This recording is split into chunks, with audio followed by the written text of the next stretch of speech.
मान लिया जाए कि कांग्रेस का कोई कंट्रीब्यूशन नहीं है और राहुल गांधी निराशावादी।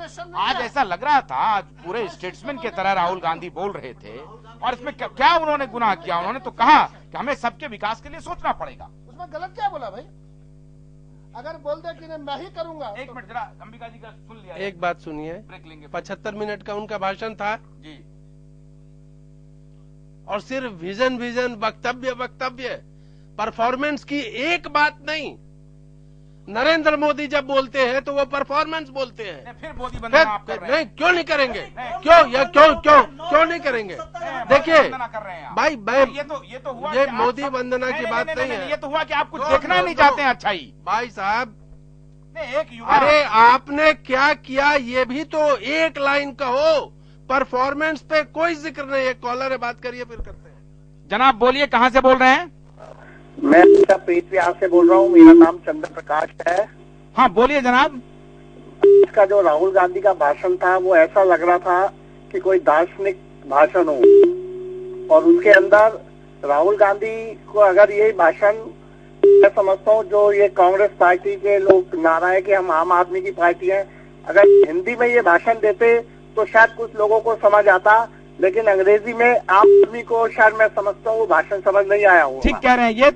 ये तो कांग्रेस के रणनीतिकार को समझना पड़ेगा। बहुत बहुत शुक्रिया, आपने बहुत अच्छी सलाह दी। अंबिका जी उस तरफ ही इशारा कर रहे थे, जो दर्शक कह रहे थे कि अंग्रेजी के बजाय हिंदी में बोलते तो ज्यादा बेहतर है। मैं समझता हूँ कि जो भी व्यक्ति इस देश को जानता है, आप देखिए अन्ना हजारे, अंबिका जी इसमें कोई दर्शन आपको नहीं दिख रहा है कि उन्होंने कहा कि सबको साथ लेकर के चलना पड़ेगा, एक आदमी को एम्पावर होने से। अरे भाई साहब मेरी बात और मैं घोड़े पर चढ़ के आ जाऊंगा तो एकदम से तकदीर भारत की बदल जाएगी। बात सुनिए, अगर दर्शन ही मेरे को पढ़ना है या सुनना है तो मैं भगवत गीता नहीं पढ़ूं, तुलसीदास का रामचरितमानस नहीं पढ़ूं कि मूल्य क्या है और सब बातें ये राहुल गांधी से मैं सुनूंगा।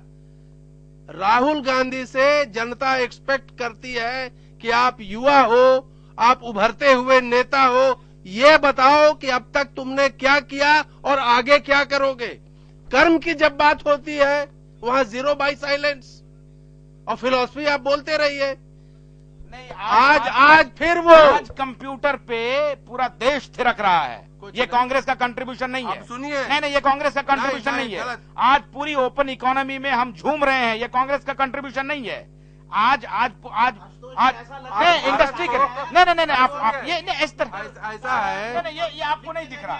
अच्छा, ये माफ करिएगा, आप किसी कंट्रीब्यूशन का मानने के लिए तैयार नहीं है। आप कह रहे, मैं आपके शब्दों का पूरा विरोध करता हूं। क्या कांग्रेस पार्टी भारत से ऊपर है? भारत के हर अच्छे चीज का श्रेय कांग्रेस पार्टी ले। नहीं तो अच्छे चीज का श्रेय नहीं। आप कह रहे हैं कि आप सत्ता में रही तो उन्होंने काम किया ना। चोरी, भ्रष्टाचार, बलात्कार, ये सब प्रशासनिक चीजें हैं। जो भ्रष्टाचार, जो गुजरात में जो भ्रष्टाचार अभी खुल रहे हैं धीरे धीरे पत्ते, इस तरह से मुझे लगता है कि एक वो तो मोदी जी भी जिम्मेदार है। नहीं, मोदी जी अगर वहां कमी है तो मोदी जी भी जिम्मेदार होंगे। राहुल गांधी एक क्लियर कट रोड मैप दे कि मैं ये करूंगा,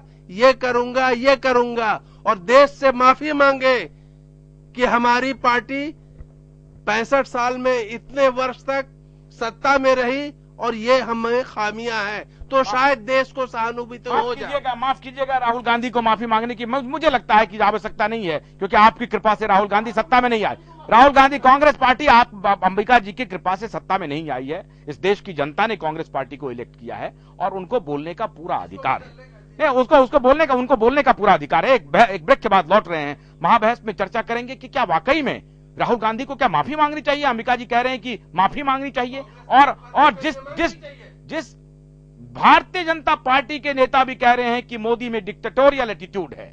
क्या भारत में एक नेता वाकई में विकास कर सकता है, या राहुल ने जो कहा है कि नहीं सबको साथ लेकर के चलने वाली नीति को अपनाना पड़ेगा, उसमें दम है। एक ब्रेक के बाद लौट रहे हैं।